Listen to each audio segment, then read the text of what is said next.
All right, welcome out. We're back. Had a bit of a hiatus, some things to take care of. We're moving into chapter 12, probably got another chapter or two to do. As I said, I'm not doing all of the chapters in this book. I've personally used, and for myself and for others, the elements in this book, but not all of them, chapters or sections pertaining to the umbrella overview of thick-faced blackheart. Acquiring that killer instinct is pretty standard fare, so we'll be covering that one, and then probably just another chapter or two. Okay, so what is the killer instinct? In today's world, to succeed in life, you must have the will and tenacity to finish the job. Among bullfighters, there are many who can work close to the horns, displaying great bravery and brilliant technique, but the great ones are recognized by how they handle themselves in the moments of truth, killing quickly and cleanly. So this brings to mind the fact that you can do a lot of prep work, you can do a lot of reading, you can take classes, you can study, you can even practice, but until you're out there in the real world in real situations, there's nothing like it. Nothing like game day, right? You can even be on the practice squad, but there's nothing like game day. The courage to finish a job quickly and cleanly, that is a killer instinct, the root of thick-faced blackheart, or the blackheart. Every great man and woman and every great villain has it. The killer instinct can help an individual accomplish great tasks to benefit mankind, and it can propel an individual to bring destruction on Earth. A knife is great utility value, and without it, life would be extremely convenient. Yet a knife is also a deadly weapon, right? The killer instinct is another aspect of thick-faced blackheart. It has ensured man's survival against the hostile elements of nature, as well as from one another, since the time of the caveman. In today's civilized societies, the cruder elements of human behavior have been polished and refined somewhat, not all the way. Seems like some of those behaviors are cropping back up again in too numerous an amount. The killer instinct has undergone an outward transformation, but in some parts of the world, even today, the animal nature of the killer instinct remains intact. The application is varied, but the essence remains. In this chapter, we will examine the efficacy of the killer instinct in action rather than judge its moral value. Again, this is a neutral tool. So this is not something that is necessarily going to be learned by just the good. It can be learned by the good, the bad, the ugly.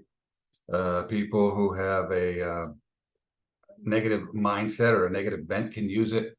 And it's not like this is something that has been, laid down by someone of a good nature or mindset, and the bad people got a hold of it. It's just that anybody can use it. And again, this is an innate ability that's in us, as the author has said previously. It's innate, it's in us. All we have to do to discover it is begin looking for it, right? So if your disposition happens to be one of a malicious mindset, then you'll find it, but you can use it for evil. Or a benevolent mindset, you'll still find it eventually and use it for good, right? It's like anything. Education, politics, Hollywood, finance, all of those things are neutral tools. Like money. People say money is the root of all evil. No, it's not. What is the root of all evil is a preference for money above all else, right? That's pure evil. That's maliciousness. There are many people out there who have money, millions, billions of dollars, who are good-hearted people. And there are people out there who have millions and billions who are not good-hearted people, right? And there's the same thing with people in the middle, and broke people and poor people, right? There's all kinds of people at every level, of every disposition, of every background, right? So let's not get that concept wrong or skewed. Some do, and I've ran into people who say that, why is this allowed to be used by evil people? Well, why is banking allowed, or politics, or higher education, or education, anything really, finance, whatever, allowed to be used by evil people? Because there's all kinds of people out there. Anyone can access these elements of achievement. The killer instinct that I am addressing here is an outward action, rather inward state that guides your will to direct your actions. There you go. To accomplish your objectives. If we have any hope of correcting our timid nature, We must not turn our face away from the dark side of reality. If our enemies are incorporating the killer instinct and victimizing us, then we do not have the luxury of avoiding the topic, right? There are people who talk about, like, for instance, the Christian principle, and I just heard this the other day. You know, if someone slaps your cheek, turn the other cheek, give them the other cheek. But that means just on a material level, if you're going to sacrifice your spirit, which is the essential aspect or element or nature of most religions, Christianity no different, right? You can give up the body, you can give up material things, but you cannot give up, your faith or your belief, right? That type of thing. Belief in God, however you deem him. Or as a great military strategist, Sun Tzu said, "Know yourself, know your opponent. 100 battles, 100 victories." Right? And oftentimes, in order to stave off pure evil, good has to come along and be just as aggressive, if not more so. General Patton, World War II, was a real mean guy, and he definitely upped the ante from his angle as an American general, taking on the Germans and being just as, if not more, malicious to win that war, so that ultimate evil would not conquer the world, right? So there, you can have that passive nature, passive aspect about you. But at some point, if somebody's attacking your family, if somebody's attacking your town, if somebody's attacking your country, you probably want to step forward, right? Step up, even if you're of a peaceful nature. The Asian perspective of killer instinct to sacrifice the smaller for the larger is natural in the Asian culture, whereas to Westerners, this is barbaric and inhumane, right? From the Asian point of view, it is a natural course of action. This is why the Japanese never had any problems recruiting sufficient kamikaze pilots for their suicide missions. Or if you fail, there's you commit harikari, sorry. You commit suicide basically because you have failed. So taking one's life, an individual life in Asian culture and other cultures, some other cultures, not as important, insignificant in relationship to the greater good. Are you serving your king and queen? Are you serving your country? What's more important, you or your family? You or your town? You or your nation? You or your king and queen, right? The Eastern perspective, the Western perspective, a little more foreign of that mindset. Maybe that's changed more so over the years, but still pretty foreign of that mindset. Nevertheless, let's continue. Represented in China's 5,000 years of recorded history are gigantic numbers of individuals who struggled endlessly for power and glory. The Chinese history books have become textbooks for learning and developing the art of the killer instinct, right? Sun Tzu, The Art of War. That one is often referred to. It's used at West Point, right, for battle strategies, how to get things done, and when battling your foe. These books have been widely studied by the Koreans, Japanese, not for their historical value, but guides to human behavior. They learned how the ancient Chinese heroes formulated their intricate strategies, and most importantly, how they executed their ruthless, that's the key word, isn't it? Ruthless strategies to achieve their goals. So sometimes in order to win, in order to keep the good going so that the evil cannot take over, for instance, many looked at Abraham Lincoln as a malicious, ruthless individual, right? Imprisoning those who opposed the North, even if you lived in the North, right? And enacting battle strategies, not by himself, but by generals, right? The heroes of Asia have, for the most part, been men who possess the perfect killer instinct. At times, these killer instincts were utilized justly. At other times, however, they were abused. The following stories from ancient China, which demonstrate the application of killer instinct to obtain special objectives. Oh, there's great stories in here. Again, I'm not going to go through here and develop the ideas through the individual stories themselves, right? The first emperor of the Ming Dynasty, the leadership of Kunming, These are all great stories that you can read through at your leisure. Again, you can find this online. This copy I got online for free. It was immediately accessible in a PDF. I don't think it's online anymore, to be honest. Maybe I'll post the link somewhere. Anyways, those who oppose, I may have already posted it in the video under the videos in the description. Those who possessed a healthy dose of ambition in ancient China, coupled with the freedom to exercise their will, well-developed killer instinct were often rewarded, right? And again, going into more detail there. In our civilized world, most of us do not kill anyone in order to secure our personal interests. The tool for achieving one's goals have changed, but the guiding spirit remains the same, and the outcome on the victim is equally as deadly. In this country, wealth bestows a halo of dignity to those who possess it, and they are placed in the esteemed company of the most respectable entrepreneurs and dignitaries. Even though they may acquire their wealth by unconscionably robbing millions from the faceless public and leading many to their financial death, as long as they appear respectable and are not caught in the process, we Americans deify them. So true.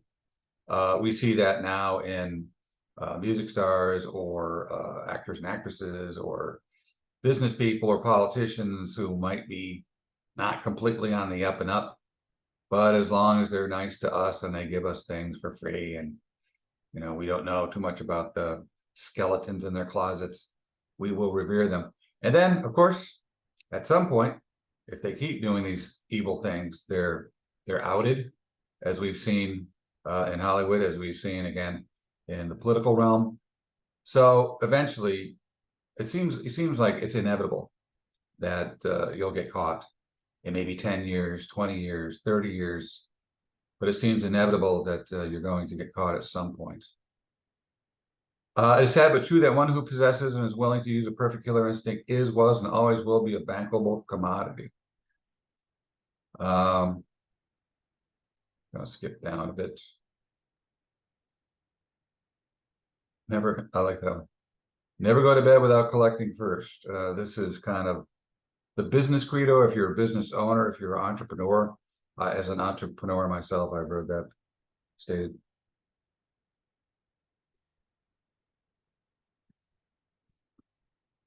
And again, she's developing that idea through a anecdote or a short story inside here. I must be cruel only to be kind. The next element I want to discuss digresses slightly from the focus of this chapter, but the chapter is not complete without it. The question is, while we are dealing with the topic of killer instinct, when do we stop exercising the killer instinct and express our inborn human compassion? There you go.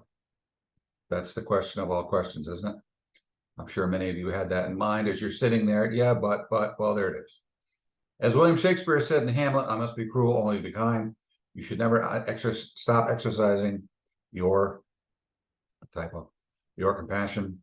Have love in your heart, but be smart. Express your compassion with restraint and detachment, right? Every human being has the desire to be abundantly generous and to give freely. This includes love, compassion, respect, and material possessions. Deep down as a child, our divine maker. Again, if you're not religious, just ignore this, or maybe substitute universe or something more or less divine, more scientific, or based in science. Right? We all wish to perform our labor free of charge solely as an expression of love. At the same time, we wish to reward others with an abundance beyond their possible expectations. Yet the reality of daily survival causes too many to feel contracted and fearful. Nevertheless, at one time or the other, we have shared our resources with the needy beyond our reasonable capacity. And that's true. People do that, especially those who've achieved greatly. Oftentimes you see them giving back later on, and after they've gone through the struggle and acquired their wealth and prestige and fame and whatever else they've achieved, and you see them giving back mostly their money, but also sometimes their time, for sure, without a doubt. But most people are not in that position to do so. Most people are struggling, and I can tell you from being a father, being a teacher, being an entrepreneur. When I'm working with people and they promise something and they're basically not doing it for money out of the good of their heart, most time they don't come through. Most times, sadly, but true, they don't come through. As is said, there's probably in your lifetime a handful of people, maybe 5, 6, 7 people that you can really trust, right? Is that bad or good? I don't know. It doesn't matter. It's pretty factual, right? I'd say that's about true for me, 5, 6, 7 people, right?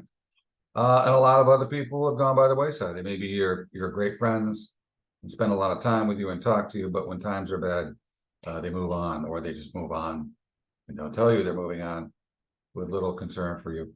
I was working in Boston at a place of business, and I was let go. I was working as a computer programmer, and I used to hang out with people from work every Friday. You know, you go out and have something to eat and drink, have a good time and talk to them at work and blah, blah, blah. But when there was a downsize, I was there about 9 months, and there was a downsizing because of the end of the Cold War in the late 80s, early 90s. And I was let go. I was one of the last ones in, low in seniority. So the lower in seniority you are, the quicker you exit if the company's not doing well. And of course, many companies were not doing well at that time, as defense contracts at GE and Pratt Whitney came to an end. And it didn't just affect the defense industry, it affected other industries. I was working in a non-defense industry, and I and others had been let go. People out there, professionals with college degrees, working in programming, accounting, and other professional fields, let go and working a job or 2 or 3 part-time just to make ends meet until they can get things back up going, right? And that's how life works. So those are the things you have to prepare for. And I think thick-faced Blackheart in this case really helps you with that, those types of situations. I wish I probably knew about this concept back then, but that was, like 30, 40 years ago. I only came to this maybe 15, 18 years ago. It was swimming in there, but unknown to me. And I'm sure I was tapping into some of the thick-faced Blackheart concepts, but overall, I didn't know it well enough really to use it as I've used it. Especially, I really started to use it even before I read this, to be honest. But after reading it, of course, it solidifies what you've been doing already, because all of a sudden you're putting definitions, names, and labels, and a system to what it was you were just doing kind of randomly out of happenstance, right? In time, we notice it is much easier to be compassionate and provide for the nameless and faceless needy person. There you go. And for those that we consider to be our special ones. This is because through experience, we see our compassionate generosity often abused. Maybe that's why people don't return the favor, or they say, I've had many people say they're going to do this, that, and this, never come through with it, right? Seems to some, the more you give, the more you should give. These people act as if you owe them. Out of our desire to be kind, you expose yourself without a protective shield, right? Strange but true. We often abuse those who support and love us most. And then she goes on with another anecdote here. The killer instinct is one aspect of thick-faced Blackheart. Without it, thick-faced Blackheart would be nothing. Period. To add to that, nothing but good intentions without the power and ability to act, right? And I think that's the key. Killer instinct is the power that propels us to take proper actions in spite of ourselves, keeping us on the path to our objectives. And a killer instinct kind of comes out of maybe need, desperation. What really inspires us? Inspiration, desperation. If we don't get inspired, then we end up being desperate because we weren't inspired enough to do anything before we got desperate. Now we're desperate, so we got to do something. And that's kind of where the killer instinct steps in. You can only be lazy and sloppy and weak-minded. Just teaching some strong-minded critical thinking the other day, and weak-minded only so long before life beats you about the ears and you end up in a crumbled heap on the floor, or you get up and do something about it, right? I got up maybe in my mid-20s and said, I don't know if you ever saw that movie. It came out of the Network, out of the 70s, mid-70s or so. Network, it's about a guy, he's working for I don't know if he's the weatherman. It's been a while since I've seen it. I think he's the weatherman. And he kind of becomes the prophet of the airwaves. He starts to see things for what they really are, the whole system, which has been in place for some time. And he's actually a part of the system. He doesn't know it. But those who are above him, like his CEO, who sits him down one time and talks to him, says, this system has been in place for some time, which you're all of a sudden realizing. You think you have great insight. You think you're one of the few, if not the only ones, the prophet who knows this, No, we've known it for a long time, And when we first heard you speak, we got a little nervous, a little leery about, what's going to happen here? But then we realized we can use this guy, right? So then they sat him down and said, talk to him from that perspective, and he got to keep his job. But at the end, of course, it all falls apart because what he's talking about is true. And the structure of what he thought was solid, of course, starts to crumble for him and crumble for others as well, especially those he talks to, right? But the thing is that, those in charge, the elites or the intelligentsia, if you will, the Illuminati, right? There's some fact and some fiction to all of that, right? Those people really don't care, because little people, we've got our hands in the workings, right? We've got our hands in the machine. We've had our hands in the machine for decades, centuries, however long, right? It's been some time. We've got the money, we've got the power, we've got the political power, we've got the status, we've got the connections, right? So, if the people get up in arms a little bit and scream and find out some truths, no biggie. We can knock them down, knock them down, knock them out, or redirect the propaganda, maybe talk bad about the prophet. I think that's what they did at the end. They kind of used him for a while, then they talked him up as being, mentally deranged and blah, blah, blah. So all the stuff that he said just went to the wayside, right? And they just used him as another tool to control the people.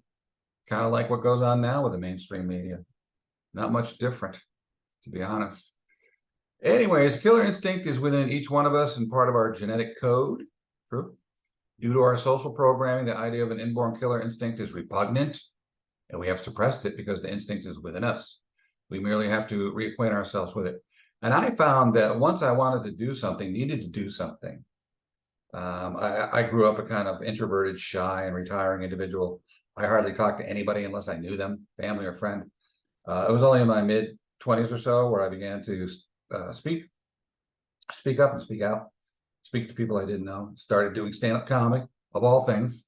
I would be the last guy, the shyest guy who has ever landed on this planet Earth, is going out and standing up in front of strangers, trying to make them laugh. It's easy, very easy to make your friends laugh because you're comfortable and they're comfortable and you all know each other. But going to one nightclub after another in the middle of the dark, foreign places, many towns or states away or distances, great distances, and try to make people laugh, total strangers, entirely different concept, entirely different situation. Anyways, remember when you first learned to flip a pancake in a frying pan, you started by rocking the pan to create a momentum that allowed the pancake to slide up and down inside the frying pan. Then with one throw into the air, the pancake turned and you caught it with the pan. When you are too timid and concerned about whether the pancake will fly too high and miss the pan, the result is your pancake will go up in the air a few inches, but won't have the height to turn, right? So, and there's something to be said about this, right? You've really got to, well, let me finish this. When you learn to flip a pancake, you need to explore your own inner realm to be in touch with that state of mind, which gives you the perfect strength, perfect control, perfect detached courage, right? So that's the thing. And I see people do this. I've learned how to do this through sports. And I heard a golfer one time, professional golfer, and she was asked, how do you hit the ball? Mostly it's just through practice and experience. And when you get up to a ball, you address it, you kind of look at the situation, what's the distance, what's the wind, and just smack it. Don't think too much. Allow your instincts to take over. And that's what I did. I played football, baseball, basketball, and basketball probably more so. You can play basketball, a lot of pickup games, one-on-one, 5-on-5. Baseball, a little harder to find 18 people to play, or football, 22 people, right? But with basketball, I just practiced all the time, endlessly, over and over and over again, and did it so much that I became pretty good at it. Of course, high school star. Thank you very much. And summer camp star. It was just that you become kind of unconscious.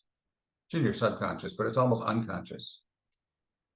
And you're doing things, or I was doing things, where I would pass the ball or put the ball in or do something where I wasn't even really thinking. And then after something would happen and it was successful, it was just instinctual. And I kind of would be running back on defense and go, what the hell did I just do? I was thinking, geez, I should have people record this so I can see what I did, right? So after a while, if you do something often enough, it just becomes instinctual. Like what I'm doing now, teaching. I've been doing this, I've done this, geez, thousands of times, speaking in front of people. I've read hundreds, thousands of books. I've got extensive, exhaustive background as far as the intellect or information or data is concerned, and presenting, organizing and thinking about and presenting that information in my mind and doing it before people. I'm just totally comfortable, totally at ease, no nerves, doesn't bother me. If I have to speak with other people, I want those other people to sit down. I'll take their time. I only have 20 minutes. I want 2 hours. All you guys sit down, right? That's when you know you can do something well. And I think that came through the killer instinct. Just kill, kill, kill. I don't mean, kill people dead, but you do it almost second nature. How do you become good at speaking? How do you become good at basketball? How do you become good at acting? How do you become good at accounting, programming? Just keep doing it. Do it endlessly, over and over and over and over and over again, reflecting and adjusting as you go, right? And that's why coaches, like what I do, coaches are important at any level, even at the most professional level, because not everybody is consistently good all the time. The greatest athletes, I was just watching my Red Sox lose again. And in the last 12 years, they finished up 6th place 6 times. I'm sorry, 6th place. Last place 6 times, right? But they've won 2 World Series. In the last 20 years, they've won more World Series than any other team. So what is the formula? I was going to say the method, but what is the formula for winning? Nobody knows. Yeah. If it was that easy, teams would win championships consistently. Occasionally, you get teams like, what was it, the UCLA Bruins back in the 60s and 70s. I think they won like 80 games in a row or some ridiculous number, right? You had the Patriots, the Tom Brady Patriots, who were winning some ridiculous number of, I think every year he played, they had a winning season, no losing seasons. Maybe they went 500, but no losing seasons in 20 years, and he leaves, and of course, what happens? There goes the winning, right? Or the Celtics, at one time, they were just winning championship after championship. So it happens, but what's the secret? Well, if the Patriots or the Celtics or the UCLA Bruins basketball had the secret, why don't they just pass it on? This is what we did, just do it, Not that easy. Let's see, there was a couple points. Oh, I like the flipping pancake. I want to look at that one. Acquiring the killer instinct. The truth of life is hidden everywhere. Equally, the lesson of acquiring the perfect killer instinct is not only in the drama of bullfights and the high finance of the business world. It also exists in its entirety in the flipping of a pancake. So this is, I guess I didn't read that, but I think this is appeared elsewhere in the text, actually. It's about a guru, a master, who probably maybe a Zen master, or at least a Zen Buddhist, Hindu, probably Zen Buddhist, master, and he's flipping the pancake. And every time he flips the pancake, comes out different, but he keeps going perfect, perfect, perfect. That's the flow, right? How they come out, they come out. Well, when you're dealing with pancakes, it's really doesn't matter. But to finish, we'll go here. We'll look at the definitions. The state of mind which aids us in performing the mundane task of flipping the pancake is the same state of mind which executes the perfect killer instinct, right? So it's kind of like an unconscious, just relax. If you're up at bat and you're all nervous and you're tight and you're not relaxed and you're not confident, your body's not relaxed, your hands aren't relaxed, your brain isn't relaxed, and you also don't have a belief that you can get the hit, what's going to happen? You know, the tighter you grip the bat, the more stiff you get in body, the more doubtful or less focused you get in mind.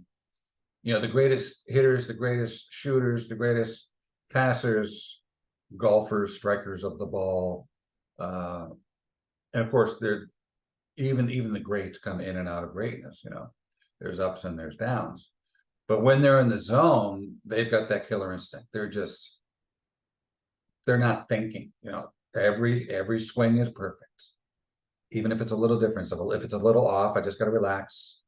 Don't try to force it. Stay within the game, right? Let the game come to you. You've heard this one, right? Let the game come to you. Don't force it. Just like that golfer has said, don't go up there and overthink it. Don't get nervous. Don't get doubtful. Don't have 3 or 4 or 5 different plans or options or ways of hitting it. Just trust yourself, you know, and based on the distance and the wind and the course or the speed of the green or whatever, you know, just bang that thing, you know, hit it, you know, and if you mess up, same approach next time. Don't start thinking. Don't start thinking. When I started thinking, when I stopped thinking, and you would say to yourself, well, shouldn't you be thinking? Yeah, and the prep work, you know, but when you're in the process, when you're doing, if you're thinking in a moment in which you have to be fluid and fast and quick, right? Your brain can't work as quick as your body. When you're hitting a golf ball or a baseball or running with a football, whatever, right? Your brain can't work that fast, analyze everything around you, you know? There's too many inputs, right? So you have to go with your instinct, killer instinct. You got it? Flipping a pancake is not about the pancake. It is about being in touch with that something inside you. There you go. That provides you with the courage to overcome your inner timidity and considerations. It is about tapping into that state of perfect strength, perfect control, perfect detachment, and fulfilling your worthy objectives and making that perfect pancake. And that's where we will end. See you soon, my friends.